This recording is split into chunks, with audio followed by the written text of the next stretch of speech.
Hello, we're sitting in the beautiful Hampton Inn in Blue Ash, and my guest today really needs very little introduction. His career spans decades of television work, theater, and films, and he's most notably known for his starring role in Battlestar Galactica, my favorite actor, Mr. Richard Hatch. Wow. Richard. Very nice introduction. Well, please, thank you very much. Nice. I'll take you that. know, like I said, I mean, I've followed your career ever since the Battlestar Galactica days, so, you know, for me, this is a high point in my You're life. talking about the original Battlestar. There is only one. I've been on both shows. Yeah, I know you have. The Okay. original is the only one that is Okay. near and dear to my heart. All right. Although You never know. we'll talk about Tom Right. Zarek. Yeah. We'll bring Right. Mr. Zarek's name up. You know, and Richard, you have such an incredible body of work. I mean, you know, you've. You have an incredible body. Is that what you said? Yeah, Of work. work. Yeah. Work. Well, Okay. you know, I can cut it to the I'll quick. take that incredible body too. all right, I've been Richard, working on it for the last. Well, what are you doing now? What are you doing after the interview, Last Richard? several months. You know? This is going to be a lot of fun. I can see it already. You've done so much work. I mean, you know, you started in L.A. on theater on Broadway, and you actually even took over from Michael Douglas in the streets of San Francisco and won an award. Right.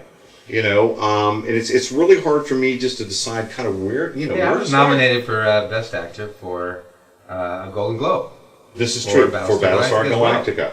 Yeah, and I don't think there's been anybody, and I'm not saying I deserved it, but I was nominated, and I don't think too many sci-fi actors who have been on sci-fi shows have ever been nominated. I can't think of anybody. Well, I mean, there's been nominated actors Right. on sci-fi shows, but I mean, I don't think there's ever been an actor starring on a sci-fi show that got nominated. That's And absolutely don't ask true. me why, because there are some amazing actors that are working in science fiction today. And obviously these actors don't just work in science fiction, Right. but they certainly did some incredible work. And Battlestar, certainly some of the actors on there deserved to be nominated, and they never got any. You know, they should have had some Emmys, best writing, best directing, best this, best that. Well, even the props for Sci-fi is still kind of, yeah. pushed to the back of the line when it comes to. But nowadays awards. that's changed though. Now, the last 5 years, I mean, the biggest Hollywood blockbusters that have come out have been something sci-fi.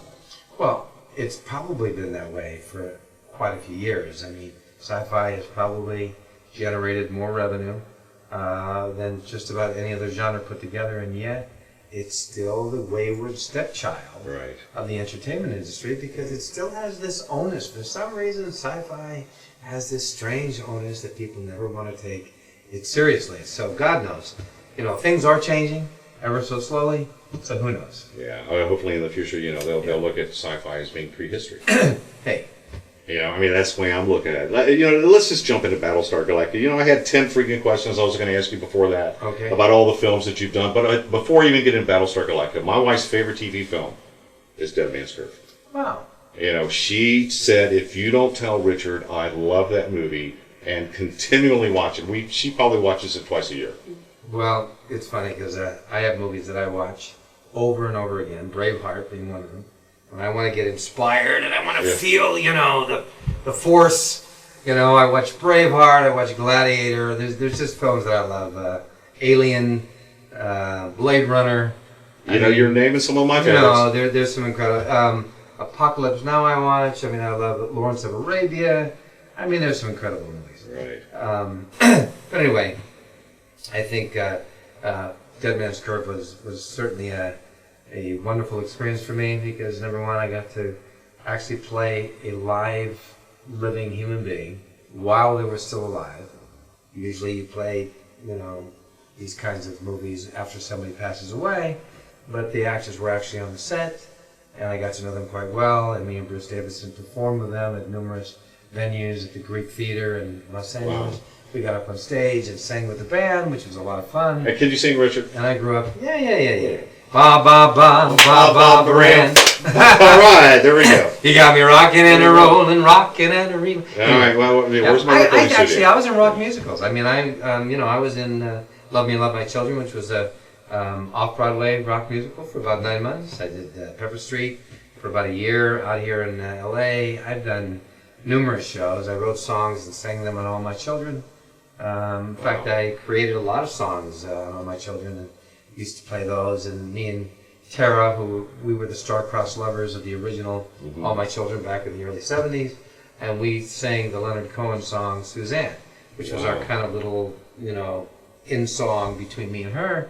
And so I've been singing all my life. Wow. And I play classical piano, and Jeez. my son's a composer and a singer, a songwriter, and an actor, and very wise, amazing human being. Too. And your grandfather now?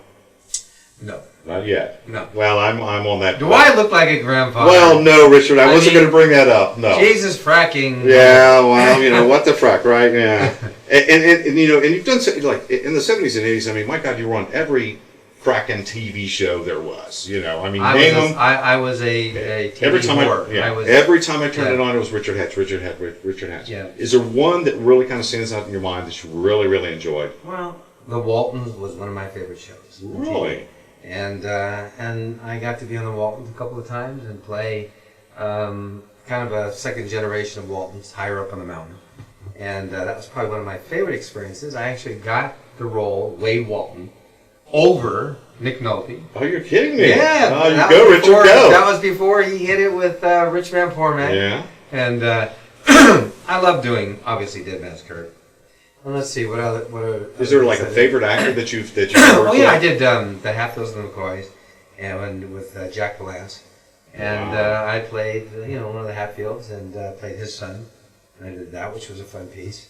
And then So you really don't have a favorite actor maybe that you've worked with in all these years? well, I mean, I love working with Lauren Green because I just love the man. Yeah, What's Lauren incredible Green. man. Jack Palance was quite an extraordinary film figure in the entertainment industry. Right. Very charismatic. Has a Well, lot Richard, we feel the same way about you too. So say us all. So say us all. So say we all. We all. Well, I'm dyslexic So on say Friday. us all. Us all. We all, us all, and all. Anyway, yeah, but there was a number of shows, and obviously, I would have to say the Waltons was just one of my favorite shows that I ever did. Well, And the Medical Center with Chad Everett, I got to play this mentally retarded young man, and that was one of the best performances I did on TV. And then I got to do this thing called The Hustler in Muscle Beach, which Jonathan Kaplan, who went on to direct Jodie Foster in her Academy Award-winning performance, you even did Baywatch. I forget Baywatch. Well, I thought I would bring it up. The only thing nice about Baywatch was all the babes. Yeah, well, I thought I'd bring it up, and just at least throw it out there. What about some of the films that you've done? I mean, let's get into those. I mean, oh my God, the list is just goes on. A and list on and on. of films you've never heard of. How come I've heard of them and a lot of other people haven't heard of Well, them? I don't know. I mean, I've done a lot of different kinds of things. I mean, Obviously. drama, horror, comedy. I mean, you've. Oh yeah, I did. I was with Michelle Pfeiffer and Charlie Chan in The Curse of the Dragon Queen. Right. And I played number one grandson, half Jewish, half Chinese. Perfect, right? Right. Oh, Yeah. it works for me. You look can see Chinese it, to me. right? Oh, you look Chinese to me, Richard. So, they picketed the theater, obviously, because they said that a Chinese guy should have been playing my role.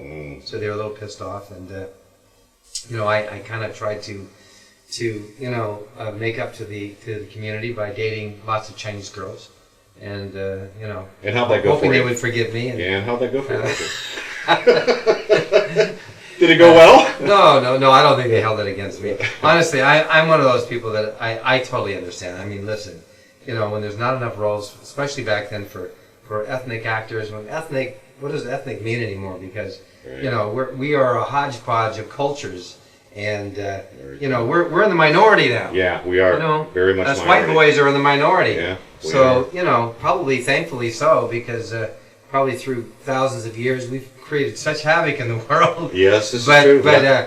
I think we're a mixed culture, and so ethnic. What does that mean? I mean, honestly, we're a culture made up of people from various parts of the world, right? Right. I mean, there's not a place that people didn't migrate from to America. So anyway, Well, let me ask you. I love doing that. Yeah. I enjoyed that. Peter Ustinov was amazing to work with. Absolutely, I remember. Lauren Green was remember amazing seeing to that. work with.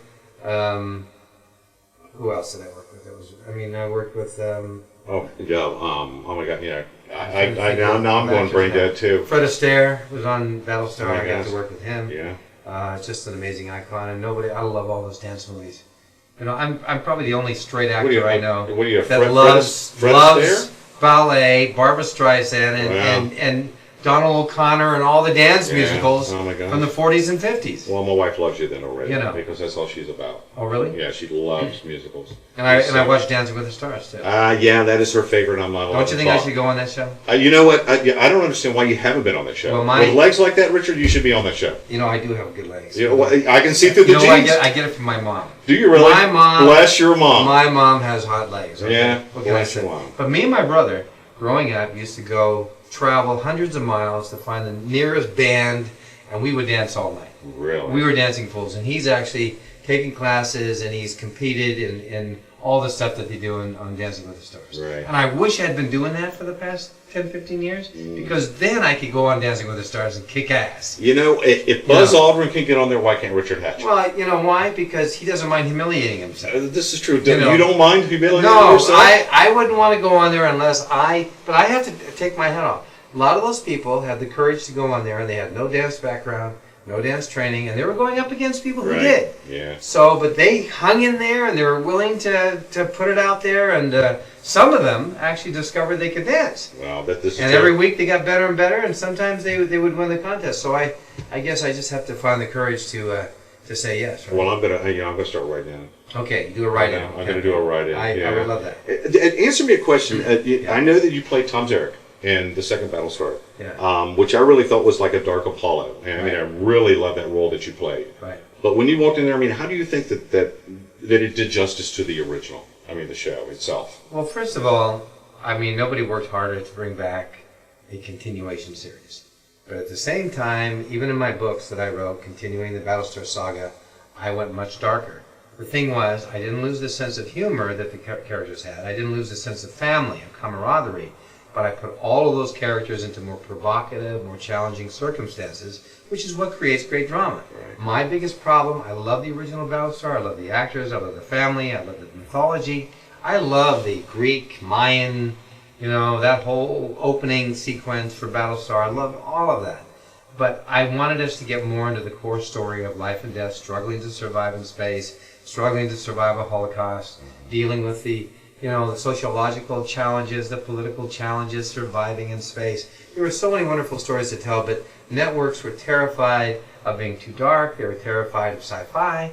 So we weren't able to really get into the heart of it. So for me, in my books, I got much more into the heart of it. I Right. stayed with the Right. mythology. I stayed with the original characters. Obviously, we still had Apollo and Starbuck and Athena and all these characters. And then we had a second generation of our children born in space, which I thought opened up a whole new dramatic topography for great stories. Right. Dealing with children without parents, children who never knew what it was like to grow up on a planet that had to grow up in space. I developed all those stories and obviously went much darker, but at the same time, like I said, I had a balance, and I think that it honored the original show and it continued the original show, but it did take the Cylons into a darker, more powerful place. Right. Because the Cylons for me back then were kind of like little tin cans walking around. And if you were 5 years old, you'd be scared, but not if you're going to be anything past 12 or 13. Do you think Caprica is kind of approaching kind of where?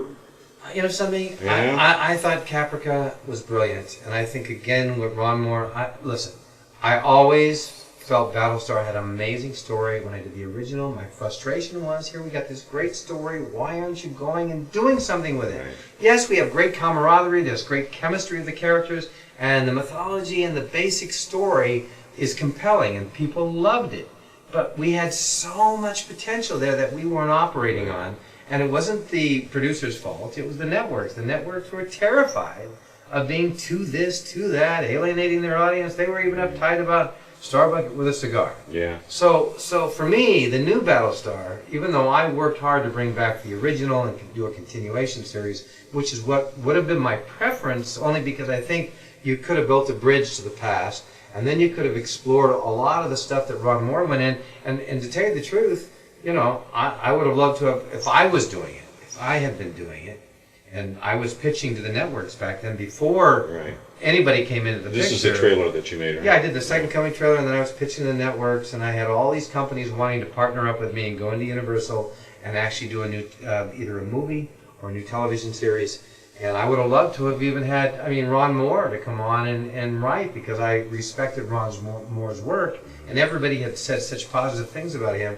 But nevertheless, I think even if you had done a continuation, you could have hired all those same actors that did the... Oh, absolutely. And you could have gone into all the same areas, and you could have gone into a deeper, more provocative area with the Cylons, and you could have done a lot of stuff, really, without changing too many things. You could have really used a lot of that, but still had the bridge to the past, to the original Battlestar. But again, that's not what they did. But my feeling was what they did do, I thought was absolutely brilliant.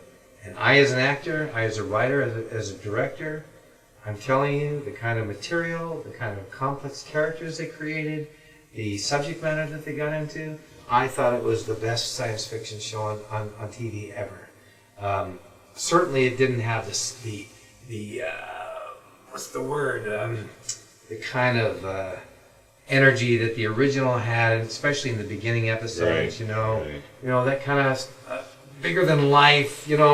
Space opera. That kind of fun thrill ride through space, and yet with some dramatic content as well. But for me, it just got into all the amazing places where we actors live. I mean, actors love to deal with complex characters that are struggling to deal with their dark side, which is, we live in a world where people were in such denial for so long. Nobody was wanted to admit their flaws or their imperfections, right? Right. It's one of the issues I have in America, where somehow people want to think, they want America to be somehow perfect and great, and they don't want to deal with the flaws, right? Just like human beings don't want to deal with the flaws. What makes any country or any person great is when you can embrace the flaws and imperfections and realize that's what makes us human. And we're struggling heroically to deal with these issues the same way America's got lots of issues and problems and things. We're not the apple pie that we thought we were with America, but America has incredible, we've done incredible things. And everybody should be proud of America. But that doesn't mean that you can't accept the fact that we've done some things that are not so cool. Right. And that we're flawed and imperfect, and I would say the same thing with human beings. We are human. We grow through the mistakes we make, and the prodigal son story in the Bible is all about falling into the abyss and then struggling to find your way back home, right? Absolutely. Well, that's the human journey. Yeah, people they're afraid to embrace what's wrong. You don't make things better. It's like, what do you do when you go to a 12-step program? The first thing you have to admit is that I'm an alcoholic, I'm Richard Ash, or whatever, and you state that you're an alcoholic. You admit what you're doing. And then you can work from there to grow and to change things. But you can't change what you don't embrace. So it's the same thing with America. It's the same thing with human beings. I teach it in my workshops. We need to learn to love ourselves with all our flaws and imperfections. And I think what Battlestar did was to show that even the good guys are flawed and imperfect. It's not all black and white. We're all struggling. One moment we can be the hero. The next moment we fall and do some horrible thing.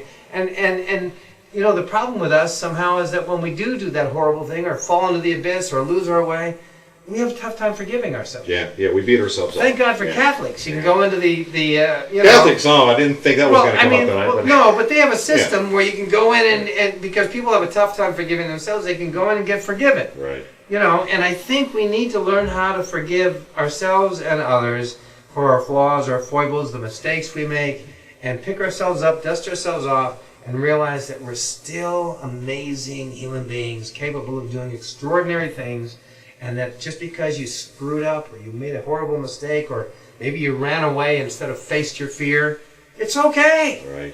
Right. And I think that the same thing with America. We're still a growing, humanity here, and we're learning, and we have lots to learn. And our culture we've made some big mistakes. But it's okay to admit it. It doesn't make us less great. Right. We've done extraordinary things. We should be proud of that. I feel like I'm sitting in one of your seminars right now. Well, there you are. I'm feeling every bit of it. Well, it's funny. I watch all the politics, and I got to tell you, I get so tired of the left and the right, the Republicans and the Democrats and everybody in between. I wish they'd throw away all the labels. Right. And I wish just go for it. Yeah. I wish people would stop trying to make the other guy wrong and get together and say, maybe we agree on far more than we disagree on. So why don't we work together to solve problems than trying to prove that I'm right and you're wrong? And that's what happens when you have all the craziness going on. So it's, for me, I don't teach people to believe anything.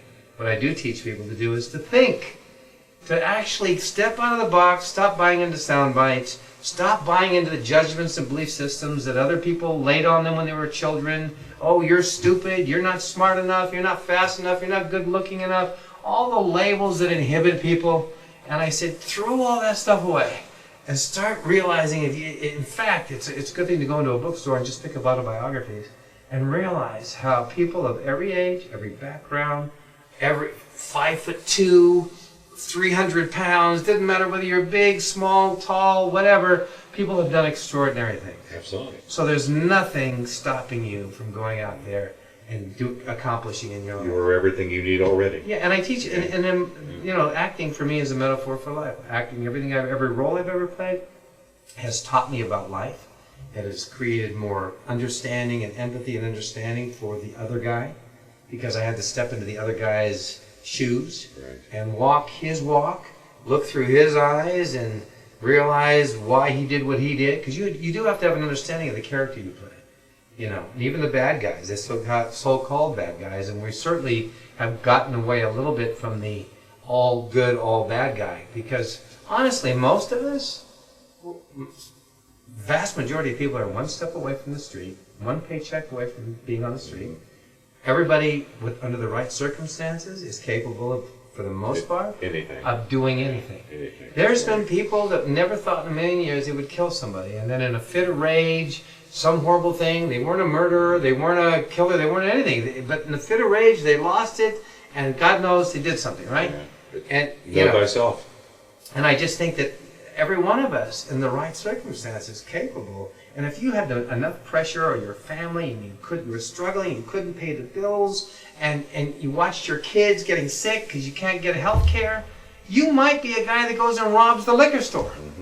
I mean, there's people that are doing that stuff. Yeah, in a heartbeat. So the point I'm making is that we really need to stop being higher than mighty, and we need to start being a little bit more Christ-like, loving and forgiving, and having a little more compassion and understanding for our human beings. You know what I mean? Right. And I wish the Republicans and the Democrats would do that with each other. Oh, good luck with that, Richard. That's never going to happen. Yeah. Well, then you know, we're never going to have democracy. Democracy means that everybody has to come together and work together for the common good. And if you don't have that, I would love to see that. And, you know, both sides just agree to disagree and move don't on. you get tired of, you know what people do? People, and the other thing that pisses me off is about people. People are so impatient. You're telling me these economic situations we got into, you could blame the banks, you could blame corporations, you could blame this, you could blame that, you could blame everybody, but people never blame themselves. They don't realize that nobody forced you to buy that house you couldn't afford. Right. Okay? Nobody told you that you had to buy that car that you couldn't afford, or to build this overhead and get yourself into such high debt. And look, we all did it. But you got to take responsibility for it and realize that when you get into an economic situation like the one we're in, that's probably worse than anything we've ever been in, and then, on top of that, you have a changing culture that's actually moving into a new paradigm. We're actually moving. It's not even so much as an economic downturn as an economic shift. Jobs that took 3 people take 1 person. They're now much higher technological jobs. They're being farmed out because we're moving into a global community. No matter how much you want to say it, people are going to go where they can get the best deals. Very true. So what do you do with that? Is that everybody wants everything to come back to the way it was in 5 minutes. Whether it's Republicans or Democrats or anybody in there, it's going to take time to go through this evolutionary shift, like the Industrial Revolution, where we're going to have to retool for the future. People are going to have to go back to school, up-level their skills, port their skills into new venues. They're going to have to rethink their lives. But everybody is upset that in 5 minutes, all the jobs and everything hasn't returned to the way it was. I'm seeing a marching band saying, you know, Richard Hatch for president here. Well, you know something? I'll tell you something. If I was running for president, I wouldn't run on the Democratic ticket. I wouldn't run on the Republican ticket. I'd run absolutely as an independent. Absolutely. Because I think the vast majority of us, are independents. We really are. We're all in the middle. Yeah, we're in the center. Yeah, You know, nobody wants big government. Nobody wants high taxes. You know, nobody wants big spending. But both sides do it. Yeah. You know, it's unfortunate. And the truth of it is, like everybody else, if we get into debt, the government gets into debt. Yeah, that's unfortunate. You know, and our economy is run on debt. It's just too much debt or too little debt.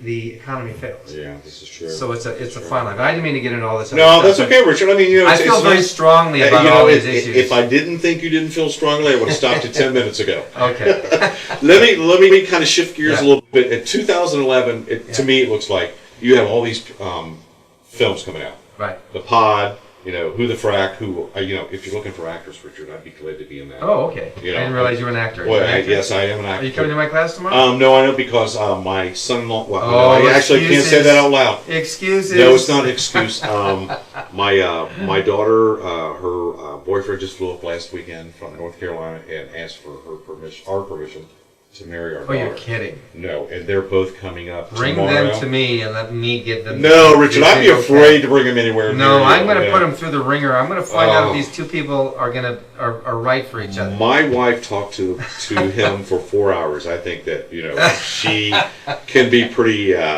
intense. Oh, really? Pretty intense. More intense yeah. than you? Oh, way more intense. Oh, than really? me. Oh Wow. my God, yeah. I'm laid back compared to my wife when it comes to talking about my daughter's future. Wow, so she's not afraid to lay it No, out. she laid it out. She asked him everything but boxers and briefs. Wow.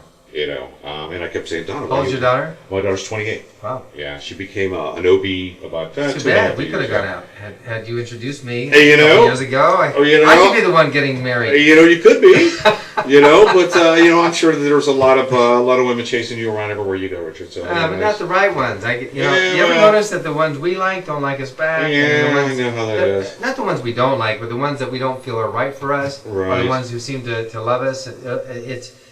You I always never thought know. that God, if God really loved us, okay, Mhm. and I certainly am, I certainly believe there is a higher power. But don't you think God would have made it so that we don't feel attracted to anybody that's not going to feel attracted back to us? That's an interesting question. No, I just think we should should not be attracted to anybody unless they're, meaning if the chemistry is right for us, if we're Right. attracted to somebody, Right. doesn't it make sense that they would be attracted back? This is true. I mean, that's Richard, a no-brainer. You're making logic here, but unfortunately, that's not the way it is, Richard. No, it's not. So are all these films going to come out this year or next year or what? I mean, Well, The Pod. I just sing Dead by Friday, which is a Is that mafia the one? film. Yeah, is that the one we were talking about? That you said Yeah, you just got off the horror film? No, I did that. No, I did the Pod just recently with Okay. Vernon Wells, who was the bad guy in Mad Max, and then I did Dead by Friday, which is a kind of a Goodfellas mafia movie filmed down in Florida. I did that 4 or 5 months ago, so that'll be out next year. And then I did this other movie in Columbus, actually, called Really? Dark Season, which actually the guy coming up here, Scott Spears, who's going to film me for an interview, was the DP on. I did that. And That was a labor of love by Jay Wolfel, who's the Right. director, and both Scott and Jay are both from Columbus, Ohio. Right. And then they moved out to LA, and they've been making films, but they made this film here. And then and what about What the Frack? I mean, is this going to be a What the series? What the Frack, what we're putting together is a reality show. Okay. It's an ongoing reality show about like Entourage, but more realistic, about me, my son, and my good buddies dealing with this crazy business that we're in, dealing with love, life, and the ups and downs of the. No, it's not going to be a scripted reality show, so No. Richard, don't tell me that. No. Because that's the last thing. I No would script. lose so much respect for you. No script. You know, No script. because you know how reality TV is now. I mean, it's all scripted. I'm not interested in doing those kinds of shows. That's great. No.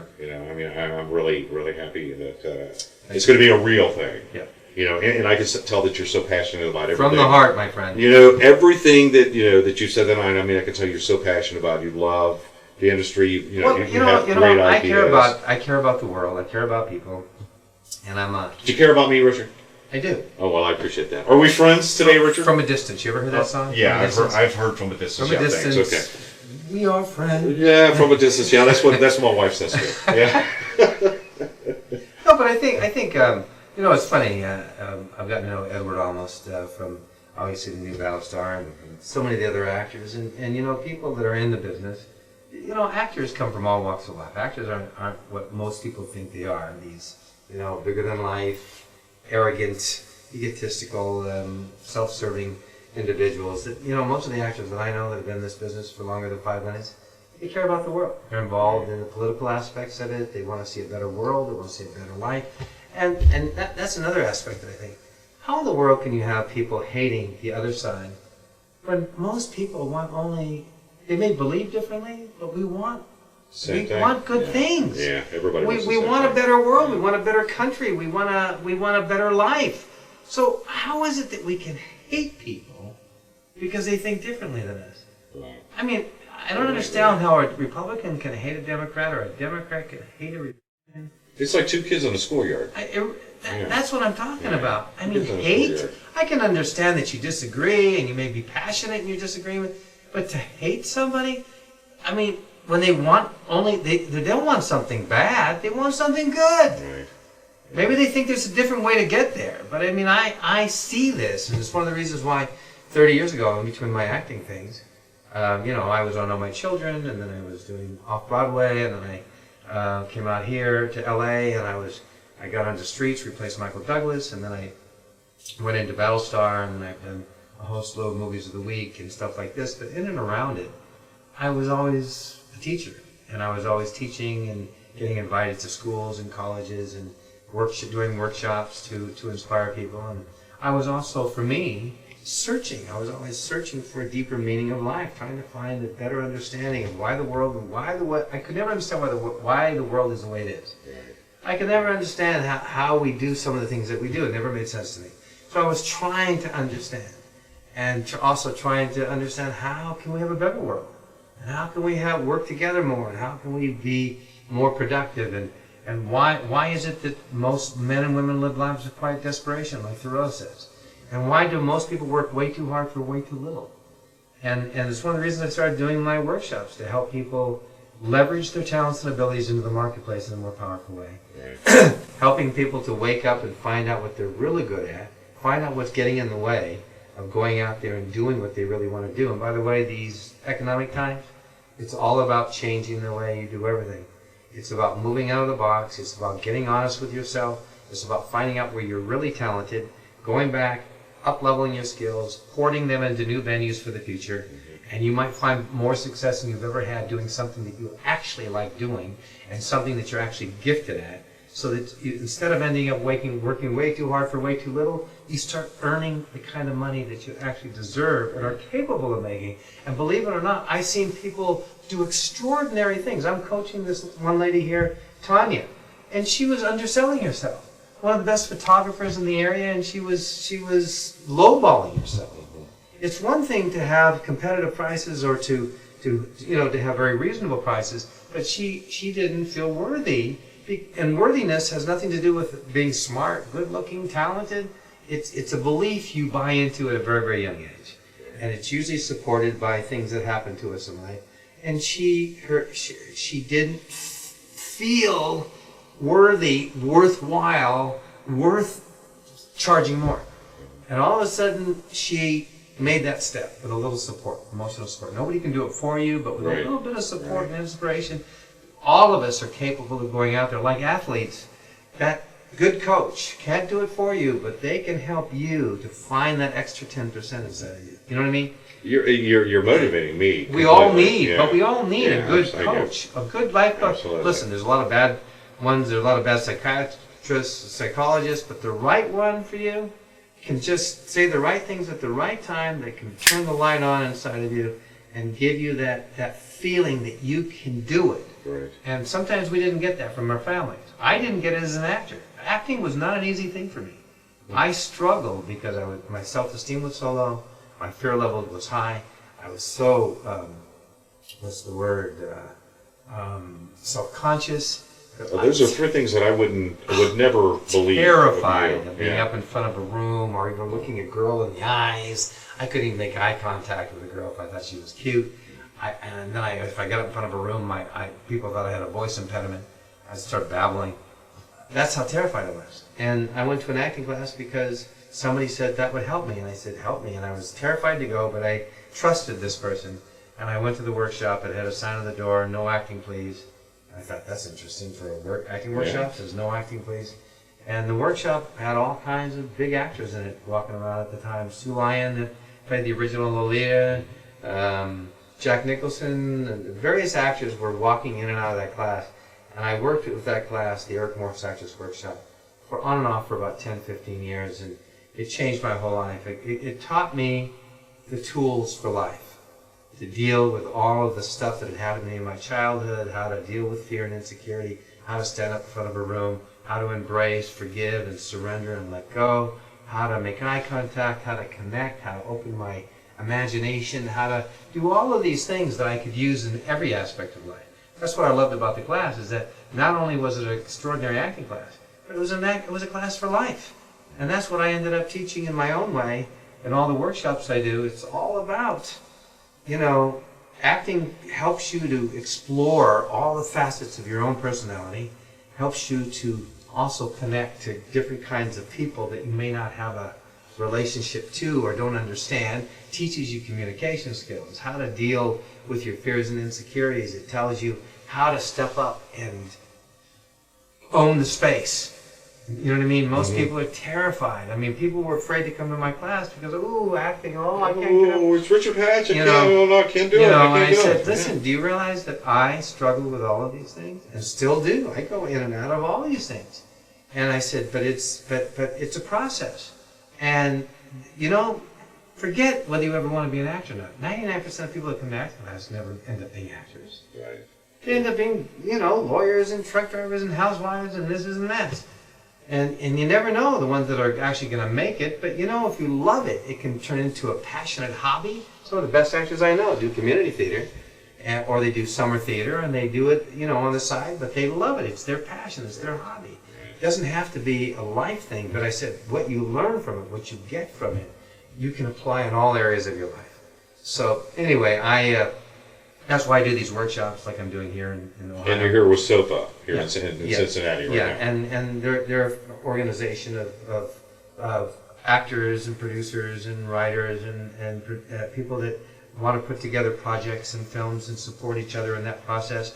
We have something similar called The Table out in LA, where everybody's part of a network, whether you're a DP, you're a camera guy, you're a lighting guy, you're an editor, you're a this, you're that, composer, and everybody networks. And then if you're putting together a project, you could go, okay, I'm missing a first AD, or listen, I don't really know how to do this. This is my first film. I need somebody, a line producer, I need this, I need that. And they support each other. And they do that, kind of trading help. You help me, I help you, blah, blah, blah, blah. And that way, people are able to put together projects for a lot less money. Sometimes no money, sometimes a little money. You never know. But there's a lot of talented, gifted people in that process, and that's what this organization does here Absolutely. in Ohio, is that they are supporting filmmaking and supporting people coming together and sharing skills and networking and helping each other put together whatever projects they want to put together. And I think it's great. I do too. Well, I've been a member for a couple of years now. Okay. So I know all about SOFA and the great deals, Right. The deeds and everything that they do. I mean, Right. they're growing, continually, like bringing in, Right. life coaches like yourself, Right. to kind of teach, the ways of life. I mean, let go, embrace who you are, and grow from Well, it. I take people through, I do ropes courses, I take people through lots of games, exercises, and I'm very intuitive about people. I can look at somebody and I can read their body language. You can learn so much in 2 seconds from just watching how somebody walks, how they sit, how they dress, what they do, what they don't do. And I tell people that you're communicating volumes no matter what you do. The question is, what are you communicating? The message could be, leave me alone, don't talk to me, and you wonder why nobody seems to pay attention to you. Right. And yet the message you're putting out says, stay away from me. You got a big wall up, So it's interesting that people need to get more honest with themselves, and then you can make decisions about how to move from where you are to where you really want to go. And to bust through those belief systems that says, I can never have what I really want, I could never live up to that, I could never be that. People have no idea what they're capable of doing. They've barely even begun to explore their potential, Yeah, and 90% of all dreams never even take the first step. You wouldn't have a dream unless, completely agree. for me, God planted it there, or your soul, your spirit, whatever you want to call it, planted it there, and who knows where it's going to take you. Right. The dream is a starting point. It puts you on a road, and you begin learning life lessons and growing and building up your skills, and then you may not even know what you really want to do until you get several steps down the way, and all of a sudden you start realizing, oh my God, I'm good at this. oh my God, I love doing this. Right. Or you meet somebody and they invite you into something that you never would have, done in your life, except that by going down this road, following your dream, you meet people you never would have met, who lead you in opening other doors, that lead you places you never thought you would go, doing stuff you never thought you'd be doing, and then you find your life's work. I mean, dreams are a portal. But people always go, oh, dreams are just fantasies. Well, I can, kind of dispel that right now real quick. Right. I've always loved TV, always loved acting and everything else, and I waited until I was like 45 before I even touched any of this. Right. And now, 8 years later, I'm sitting here with Richard Hatch, interviewing, talking to him about his life. I mean, I'm going to have to be honest with you. Richard Hatch couldn't come this week. Yeah. Oh, so you had to bring the other No, guy? I'm Richard Hatch's stand-in. Oh, the stand-in? My name is Tom Smith. Well, Tom Smith, very nice to meet you, Tom. Thank you. Appreciate I do a very good imitation. Of Yeah, actually, the imitation is not so good. You really need to work on it. You have a smile down, though, Mr. Smith. But that's why I'm completely, enforcing what you're saying here. Right. This was my dream, and I'm bringing, taking myself out on my shell. So your dreams come true now. And so my dreams come true, and every day, I learn more and more and more things that, that I thought I should have done, earlier. And it's the same thing like you said. I heard that, you can't do that. Just too stupid. You got a great voice, by the way. Well, thank you very much. Can you use me in anything? Can I use you? Yeah, I'm totally You want to free. be used? I'd love being used, Richard. Trust me. Just ask my guys here, Jeff and John, they'll tell you. Used and abused. Used and abused. Yeah, I will. I am at your disposal 24/7. I'll fly to LA on my own dime. You just put me to work, and I won't ask for anything. Okay. Just the opportunity to work with you. I know.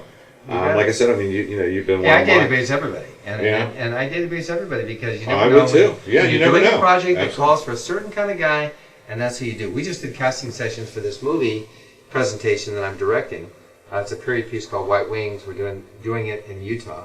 I go there every 2 months to teach a 2-day acting symposium, and then I'm going to do this period piece that we're going to film out in Logan, Utah, and got a great little film crew, and just went through casting sessions. And I got to tell you, I had never been through a full casting session of watching like 200 actors Oh my God. reading the same material. Yeah. I learned more about auditioning than all the last 40 years in this business. I could not believe, first of all, how many ways to do the same scene, but then how few actors really had a process or knew how to bring it when it counts. Right. It was really interesting to watch how actors work and realize, you can see why most of these actors are never going to go anywhere, and then you can really see the ones that are. The ones that are the ones who know how to connect the material to the circumstance and step into the moment fully, and they're able to really bring the situation alive because they're able to commit 200% to that moment, to their choices, Absolutely. to whatever they've chosen to believe is true using whatever process they use, but they're able to bring it alive that realistically because they've been able to buy into it enough to let the situation affect them on a real level. Most of the actors came in, they were so busy acting and acting at somebody as opposed to listening. Right. And they don't even take the time to connect to the person reading, make eye contact, build a bridge, and then really create a scene between the two of you. Instead of doing that, they're just acting. And they don't really understand the difference between acting and really making creative choices to bring the material alive, to step into the reality of that character, make those choices, step in, and then let each moment take you on a journey, not knowing exactly what you're going to do or how you're going to feel. Absolutely. Yeah, I believe that. You don't plan it all out. I know I'm taking you away from all your Oh, questions. no, that's fine. I've enjoyed talking to you. We've hit, 90% of the stuff we that I have? want Good. to talk about. Yeah. Okay. It was just a bunch of, oh, please, Richard, I love you to death. Can you tell me about all the films that you've been in? Oh, wow, good. And This is far more interesting. yeah, I'm getting a better interview than I could have, hoped to pay for. Good.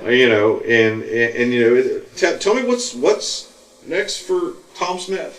What's he going to do next? Well, Tom's going to go back to Los Angeles, and,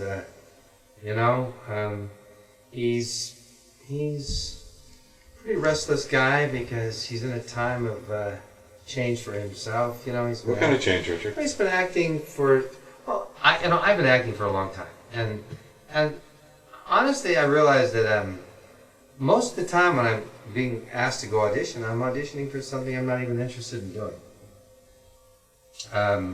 I mean, I'm at a point, I've done so many projects. I've auditioned a billion times. And I don't particularly like auditioning, although I think it's a good process because it forces you to deal with all your stuff. And since I teach that, I think it's a good thing for me to do it. But honestly, if I'm not auditioning for something that I really care about or a character I can really connect to, I don't even want to do it. Yeah, I think that's something we talked about on the phone too. Yeah. That, that you really look for that dynamic I gotta character. find something Yeah. in that character that I can relate to, something that really grabs me. Doesn't matter what it is. That I can, and then I care about the story being something that has something to say about something. It's not just a little piece of fluff, or it's gotta be something about something. Not that every part I've ever done is like that. Sometimes I'll do a part because I like the people involved or I like the character, But I'm always looking for a story that I care about, and then the characters in the story that I can care about. And I'm developing more and more projects to direct because I want to do things I care about. I'm working on this thing, Don't Let the Sun Catch You Crying, which is my own, thing that I'm writing and putting together. I want to do this Galaxy Quest style movie called The Protectors. What about the Great War of Magellan? The Great War of Magellan. What are we doing there? But this has been a labor of love for the past 10 years. We're writing the novel, the first Great War of Magellan novel, which should be out this year. We have an online social networking game that's going to be out in the next couple of months. And then I'm working on putting together some graphic novels of the Great War of Magellan. This is a big, epic story that takes place over thousands and thousands and thousands of years. It's an epic, epic story. And like I said, I've been developing it for 10 years, and I have an RPG, and I've not really pitched it to any companies.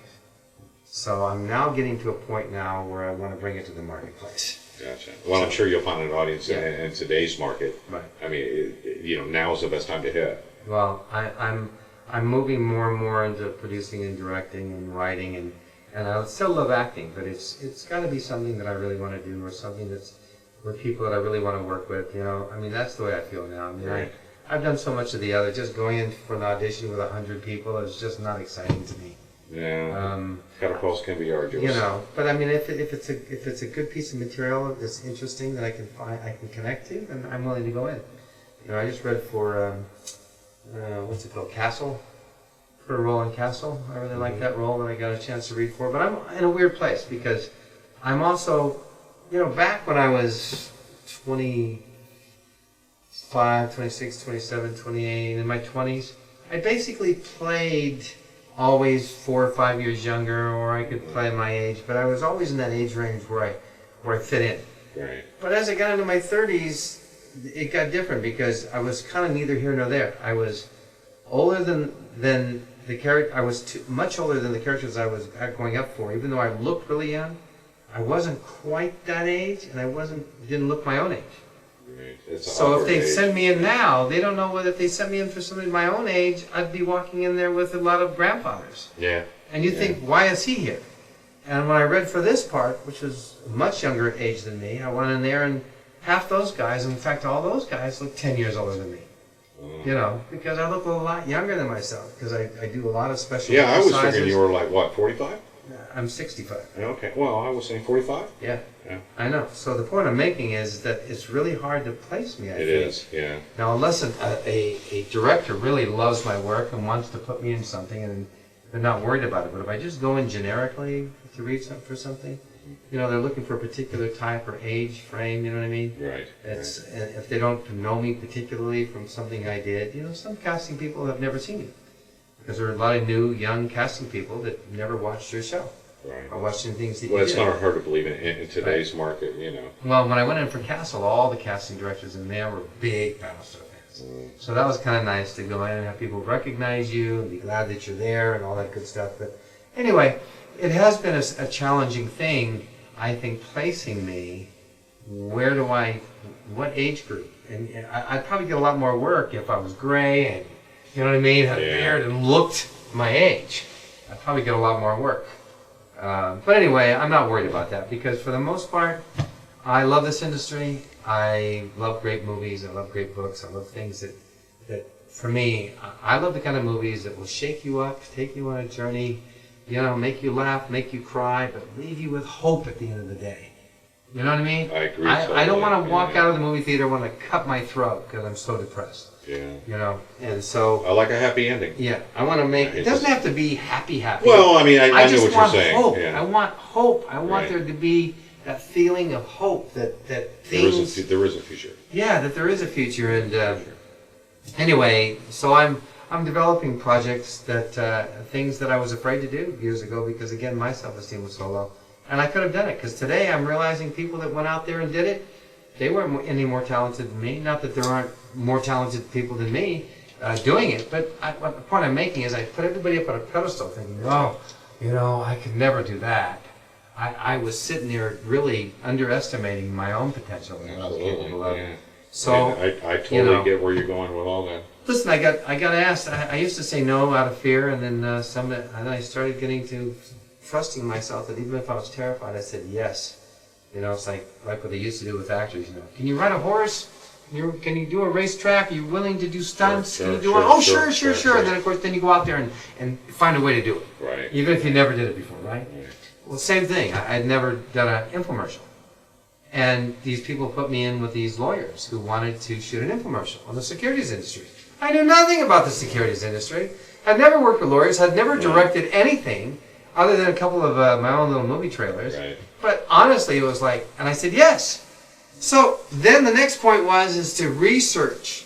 And then I got transcripts. And then I went through all the files and I talked and things. And then I wrote it, I directed it, I produced it, and I hosted it. Wow. I mean, that's what I did. Yeah, that's I gotta the tell you Richard I left. something. Yeah. I did a great job, and Yeah. I was so proud of myself. And that again began to tell me, Richard, you gotta have faith, and you gotta trust yourself, and you gotta be willing to face your fears. And exactly what I'm having to do is what I'm helping other people do. You know, I'm not one of those teachers that teaches from the mountain. You know. Right. You know, if you did all this, you could be like me. No, I deal with all the fears and insecurities that everybody else deals with. It's just that I've been struggling with them for a long time, and I've learned some processes and ways of dealing with it. And I'm also finding my way out of the abyss. Right. And, So- Richard, I got to say, I mean, you're probably one of the most down-to-earth people I've ever talked to. Thank you. You know, I mean, it's and I don't want to take up much more of your time because I know there are other people standing out there. But shit, man, I have important things to you know, do. shit, man, I can sit here and talk to you all night, dude. But you know, I mean, you know, once again, I just want to say, what a great personal honor it is for Thank me. You know, I mean, I just really, Thank you I've very loved much. your work for ever. Thank you. And actually, I mean, I've learned so much, you know, about myself. Right. You know, listening to you, I only wish that you were closer to this area. Well, tomorrow after the class at 6, we're gonna go to a restaurant somewhere around here. So I don't know. So if you're around and you want to come join us, come Yeah, join us. I'll call Tonight's Joey. not good. It's a little too late. But Yeah. I'm Oh gonna, no, that's fine. I'm gonna take a hot bath and go to sleep. 'cause Yeah, I'm exhausted. I'll buzz you But sometime tomorrow after the class at 6, you should buzz us, and I'll tell you where we're going. That'll You be can join perfect. us. Yeah, I Jeff? saw P.F. Chang's close to here. Oh man, I'd P.F. like- Chang's rocks. I'd love to go to P.F. Yeah, Chang's, so maybe we'll go to P.F. rocks. Chang's. That works Good. real well. So you can join us. Best fracking show on air. Yeah, right. Hey, you know what? Okay, if hi. you don't sell it, you Yeah. ain't gonna buy it. Hi, everybody. This is Richard Hatch from Battlestar Galactica, Captain Apollo from the original Battlestar, Tom Zarek from the new reimagined version, and you are watching Cincy Entertainment, the best fracking show in Cincinnati. So say we all. So say we all. So say we all. Richard, thank you so All right. fracking much. Thank I mean, you. it's been an incredible honor. Incredible.